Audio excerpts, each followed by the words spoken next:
छात्रों, आज हम कक्षा 10वीं में अध्याय 15 हमारा पर्यावरण, इसके बारे में हम पढ़ेंगे।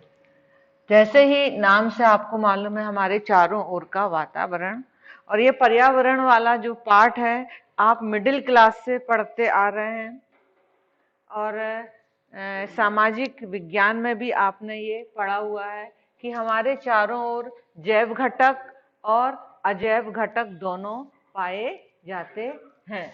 तो किस प्रकार हमारे पर्यावरण में ये हम देखते हैं कि जो जैव घटक हैं और अजैव, जैव घटक आप जानते ही हो, पेड़ पौधे और समस्त जीव, ये क्या कहलाते हैं? जैव घटक।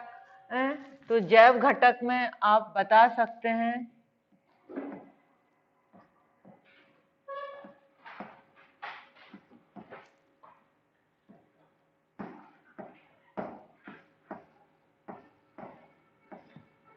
पेड़ पौधे और जितने भी जंतु हैं,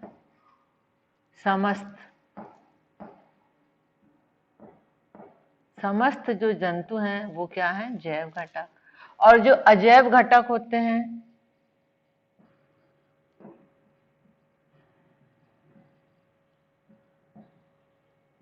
जैसे मिट्टी, पानी, सूर्य का प्रकाश, ये सारे और क्या कहलाते हैं? अजैव घटक। तो इस प्रकार जैव और अजैव घटकों से जो बनता है उसे हम क्या बोलते हैं? पारितंत्र। और हमारे चारों ओर विभिन्न प्रकार के पारितंत्र पाए जाते हैं।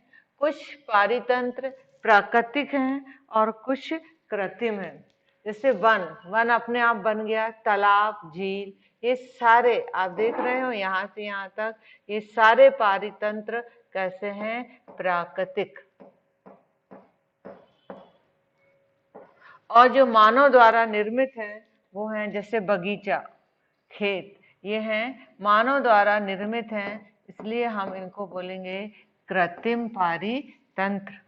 आपने सुंदर सा बगीचा बनाया, उसमें विभिन्न प्रकार के पेड़ पौधों को क्रम से सजावट के तौर पर रख दिए। खेत में आप फसलें बोते हो, तो इसमें भी, खेत में भी जैविक घटक होते हैं और अजैविक। एक वन में भी जैविक घटक होंगे, जंगली जानवर होंगे, विभिन्न प्रकार के पेड़ पौधे होंगे, जंतु होंगे, और एक तालाब होगा। तालाब में भी जैव घटक होंगे और अजैविक। लेकिन तालाब के जो जैव घटक होंगे और वन के जो जैव घटक होंगे उनमें अंतर होगा। कैसे अंतर होगा? तालाब में आप मछली पा सकते हो, कुछ जलीय प्राणी पाए जाएंगे, और वन में जंगली शेर, जंगली चीते, जंगली कुत्ते, इस टाइप के रहेंगे। तो ये पारितंत्र प्राकृतिक भी हो सकते हैं और कृत्रिम भी हो सकते हैं। अब जीवन के निर्वाह के आधार पर हम जीवों को 3 भागों पर बांट सकते हैं, जिनमें प्रकाश संश्लेषण की क्षमता होती है, उन्हें हम क्या बोलते हैं? उत्पादक। क्या बोलते हैं? उत्पादक। जो भोजन को क्या करते हैं? उत्पन्न करते हैं। उपभोक्ता, जो इसका क्या करते हैं? उपयोग करते हैं, वो क्या कहलाते हैं? उपभोक्ता। और अपमार्जक, वो घटक हैं जो सड़े गले मृत पदार्थों से अपना जीवन का निर्वाह करते हैं, पदार्थों को सड़ाकर गलाकर उसका अपघटन करते हैं, वो कहलाते हैं अपमार्जक। हम इनके बारे में पढ़ेंगे फिर से। तो उत्पादक, पहला क्या है? उत्पादक। उत्पादक का अर्थ आपसे पूछेंगे। उत्पादक मतलब जिनमें भोजन बनाने की क्या होती है? क्षमता।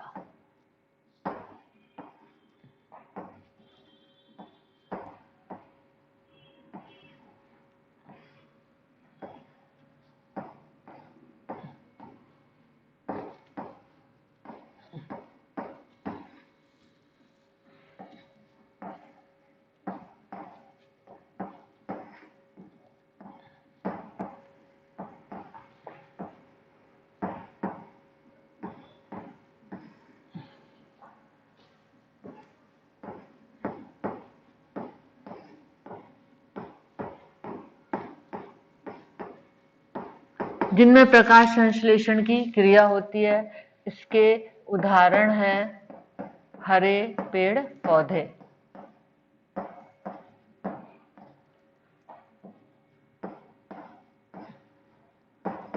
और भी कुछ हैं, नीली हरी शैवाल, एक प्रकार के बैक्टीरिया हैं ये।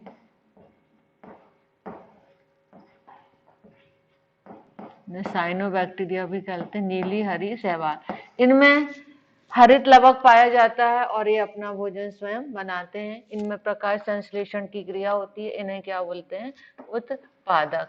अब हम पढ़ते हैं उपभोक्ता। उपभोक्ता मतलब जो उत्पादक द्वारा बनाए हुए भोजन का क्या करते हैं? उपयोग करते हैं। उन्हें हम क्या बोलते हैं? उपभोक्ता। अब उपभोक्ता को भी हम कई भागों में बांट सकते हैं, जैसे प्राथमिक उपभोक्ता,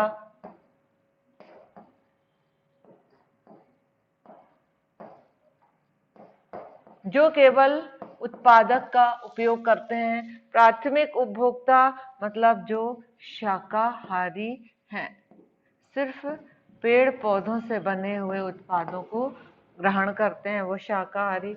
एक होते हैं द्वितीयक भी होते हैं जो प्राथमिक उपभोक्ता का उपयोग, प्राथमिक जो उपभोक्ता है उनके जैव शरीर का क्या करते हैं? उपयोग करते हैं, उनको बोलते हैं द्वितीयक। अच्छा, और इनके उपयोग करने की जो विधि है उसके आधार पर भी हम इनको कई भागों में बांट सकते हैं। जैसे ये शाकाहारी हो गया, एक होता है मांसाहारी,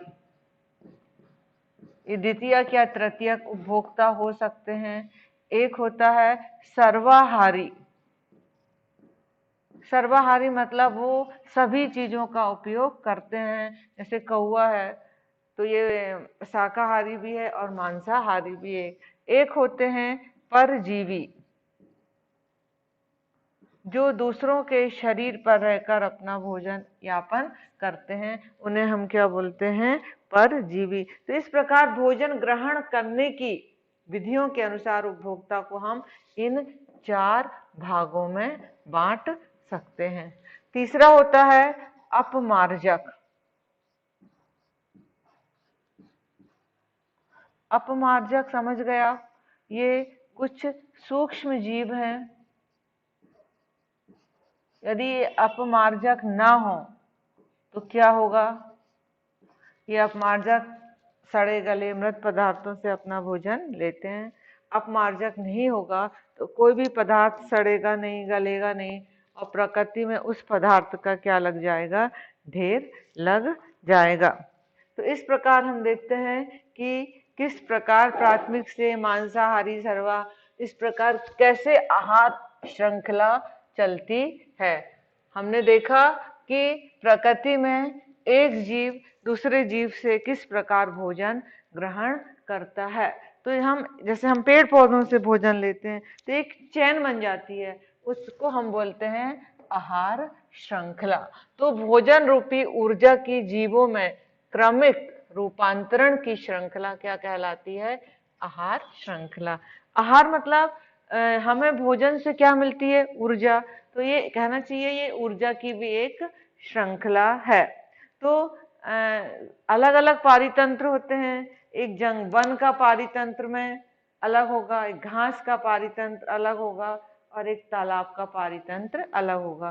पारितंत्र मतलब उसमें पाए जाने वाले जीव पेड़ पौधे के नाम क्या होंगे? आप वन का देखिए, वन में पेड़ पौधे हैं, पेड़ पौधों को हिरण खाता है, हिरण को शेर खा सकता है, क्योंकि ये जंगल में है। घास के मैदान में आपको ये नहीं मिली। घास का मैदान जो हमारे आसपास है, ज्यादा घने जंगल में नहीं है। तो यहाँ के पाने वाले जीव अलग प्रकार के होंगे। और यहाँ एक घास के मैदान में देखिए घास होगी, घास को एक मान लो छोटा सा टिड्डा या एक कीट खा रहा है, कीट को मेंढक खा रहा है, मेंढक को सांप खा सकता है, सांप को बाज पक्षी खा सकता है। तो ये है एक घास के मैदान की आहार श्रृंखला। तो आहार श्रृंखला मतलब जिसमें ऊर्जा, भोजन का ऊर्जा का रूपांतरण होता है। आप देखिए तालाब में छोटे छोटे हरे पेड़ पौधे हैं, इनको मान लो तालाब में केकड़े पाए जाते, केकड़े खा रहा है, केकड़े को मछली खा रही, मछली को कोई छोटी मछली है तो उसको एक सारस पक्षी खा रहा है, तो ये कहलाती है आहार श्रृंखला। तो ये आहार श्रृंखला आपको अपने दैनिक जीवन में एक नॉलेज होना चाहिए जनरल कि कौन किसको भोजन के रूप में ग्रहण कर सकता है। आप ऐसा उल्टा नहीं लिख सकते कि मेंढक सांप को खा सकता है, सांप मेंढक को खा सकता है। अब यदि मान लो ये आहार श्रृंखला से हमें ऊर्जा मिलती है, तो हम देखते हैं कि आहार श्रृंखला में किन जीवों की संख्या ज्यादा है। तो आप ये देखिए एक पिरामिड के रूप में बताया गया है, जिस चीज की संख्या ज्यादा होगी उसको हम नीचे लिखेंगे। तो मैं मालूम है उत्पादक में क्या रहते हैं, हरे पौधे। ये हरे पौधे ही भोजन ग्रहण करते हैं और इनको जो खाता है प्राथमिक उपभोक्ता। हम एक उदाहरण बता दे रहे हैं, मान लो प्राथमिक उपभोक्ता है यहाँ पर खरगोश। क्या है, खरगोश है। तो ये किसको खा रहा है, हरे पेड़ पौधे को कौन खा रहा है, खरगोश। तो आप देखेंगे पेड़ पौधों की संख्या ज्यादा है, पेड़ पौधों की संख्या ज्यादा होगी और मतलब 5 पेड़ पौधे हैं मान लो और इसको खा रहा है एक खरगोश, या मान लो इसको 2 खरगोश। तो जिसकी संख्या ज्यादा होगी वो चौड़ा हो जाएगा और इस प्रकार हम देखते हैं पोषी स्तर एक ऊपर कम होता जा रहा है। कहीं कहीं इसका उल्टा भी होता है, लेकिन यहाँ पर हम देख रहे हैं कि ऊपर पतला होता जा रहा है। द्वितीय मान लो खरगोश को खा रहा है मान लो कोई भेड़िया, भेड़िया मांसाहारी है और ये खरगोश को खा सकता है। और मान लो ये हो गया द्वितीयक उपभोक्ता, भेड़िया को मान लो कोई एक शेर खा रहा है, तो शेर क्या हो गया यहाँ पर, तृतीयक उपभोक्ता। तो पोषी स्तर, ये पोषण स्तर है, तो उत्पादक को बोलेंगे प्रथम पोषण स्तर, प्राथमिक उपभोक्ता को बोलेंगे द्वितीय, द्वितीय को बोलेंगे तृतीय पोषक, द्वितीय पोषक स्तर इसको। और इस प्रकार हम पोषण स्तर यहाँ से शुरू कर सकते हैं, 1 2 3 4। तो खाद्य श्रृंखला और आहार जो श्रृंखला है, तो जहां पर भोजन व ऊर्जा का एक स्तर से दूसरे स्तर पर स्थानांतरण होता है, उन्हें हम क्या बोलते हैं, पोषी स्तर। तो ये वाला जो पोषी स्तर है, यह है पहला पोषी स्तर। और प्राथमिक उपभोक्ता होगा द्वितीय पोषी स्तर, ये होगा तृतीय, और इस प्रकार ये होगा चतुर्थ पोषी स्तर। तो ये पोषी स्तर में आप समझ गए कि आहार के माध्यम से हमने ये पोषी स्तर को बताया गया है। अब हम देखेंगे विभिन्न घटकों के बीच पोषी स्तर हो रहा है। आप देख रहे हैं इसमें ऊर्जा का क्या हो रहा है, प्रवाह हो रहा है। तो ऊर्जा का प्रभाव उत्पादक वाले स्तर से ऊपर जाने पर ऊर्जा का जो प्रतिशत है वो कम होता चला जाता है, और जो प्रतिशत है वो 10% के अनुसार कम होता है। तो जो सौर ऊर्जा है, प्रकृति में ऊर्जा का स्रोत क्या है, सूर्य। ये सबको मालूम होना चाहिए, प्रकृति में ऊर्जा वास्तव में आती कहाँ से है, सूर्य से प्राप्त होती है। तो सौर ऊर्जा को पेड़ पौधे उसको बदलकर अपने भोजन के रूप में एक रासायनिक ऊर्जा में बदल लेते हैं। उसको किस में बदल लेते हैं, आपने नियम पढ़ा है ऊष्मा का, कि ऊष्मा का ना कभी, ऊर्जा का ना कभी नष्ट होती है ना उत्पन्न किया जा सकता है, ऊर्जा स्थानांतरण का ये नियम पड़ा हुआ है। तो 1% भाग सूर्य की ऊर्जा का 1% भाग खाद्य ऊर्जा में परिवर्तित होता है, वो भी किसके द्वारा, हरे पौधे के द्वारा। हरे पौधे मान लो जितनी भी ऊर्जा एकत्रित करते हैं उनको उपभोक्ता द्वारा खाया जाता है, और वो ऊर्जा की बड़ी मात्रा कुछ ऊष्मा के रूप में निकल जाती है, कुछ ऊर्जा जीव अपने शरीर के निर्माण में बचा के रखते हैं, शरीर में वृद्धि होती है, जनन होता है, पाचन होता है। उसके बाद भोजन की 10% ऊर्जा को वो जैव मात्रा में बदल देते हैं, और जो अगला स्तर है उसके उपभोक्ता उसको ग्रहण करेंगे। तो ऊर्जा का स्थानांतरण कितने प्रतिशत हो रहा है? एक स्तर से दूसरे स्तर पर 10%। ये हमेशा आता है कि एक पोषी स्तर से दूसरे पोषी स्तर पर ऊर्जा कितनी जाती है, तो कितनी जाती है? कुल ऊर्जा का 10%। अब मान लो प्रत्येक स्तर पर कार्बनिक पदार्थों की मात्रा का 10% ही उपभोक्ता के अगले स्तर तक जाता है, और जो बाद के स्तर होंगे हम आपको बताते हैं कि जो जैसे तृतीय उपभोक्ता है तो इसको ऊर्जा बहुत कम मिलेगी, क्योंकि इसका 10%, इसका 10% ये लेगा, इसकी जो कुल ऊर्जा उसका 10% ये लेगा, तो जो अंतिम या तृतीयक उपभोक्ता है उसको क्या मिलेगी? ऊर्जा बहुत कम मिलेगी। ये देखिए आप।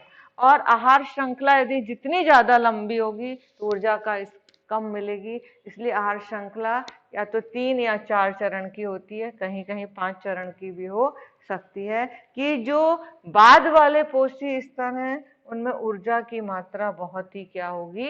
कम होगी। यदि आप शाकाहारी हैं तो आपको ज्यादा ऊर्जा मिलेगी।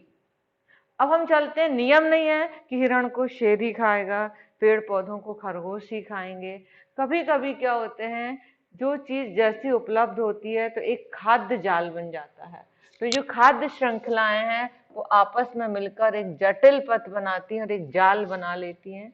इसे हम बोलते हैं खाद्य जाल बोलते हैं। यहाँ से आप समझ सकते हो, ये इतने सारे पेड़ पौधे हैं, पेड़ पौधों को नियम नहीं है कि हमेशा ये ही ऐसा खाएं।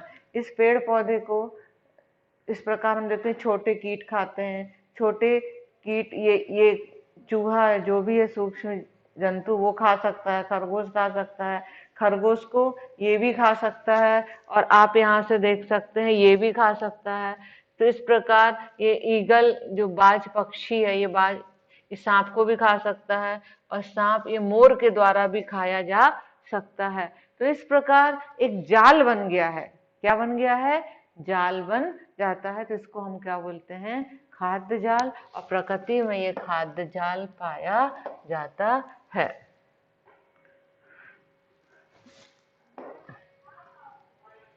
अब हम पढ़ेंगे एक ऊर्जा का प्रभाव का भी, मैंने जो शुरू में बताया वही है कि सूर्य का प्रकाश को उत्पादक लेते हैं। उत्पादक मतलब जो भोजन बनाते हैं, उत्पादक हरे पेड़ पौधे,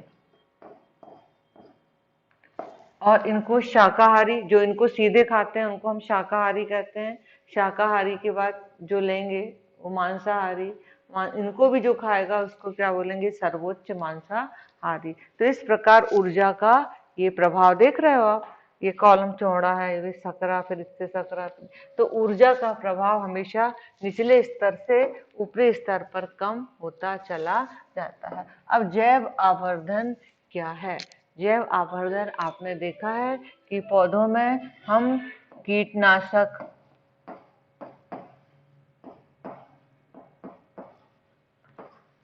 पीड़कनाशक,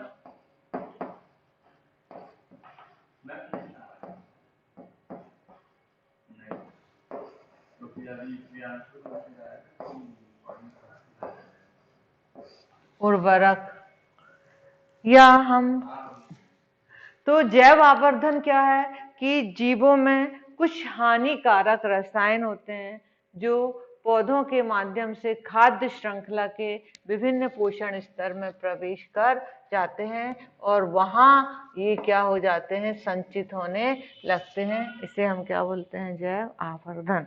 और ये वर्तमान में हो रहा है हमारे शरीर में, धीरे धीरे हानिकारक पदार्थ इकट्ठे होने। कहाँ से आते हैं वो? जल के द्वारा। यदि हम मान लो सब्जियां बिना धुली सब्जियां खाते हैं तो उन पर हमने छिड़काव किया है पीड़कनाशक की ना, और उर्वरक, ये पेड़ पौधों को यदि हम बिना अच्छे से धोए खा लेते हैं तो इनकी मात्रा धीरे धीरे हमारे शरीर में प्रवेश कर जाती है।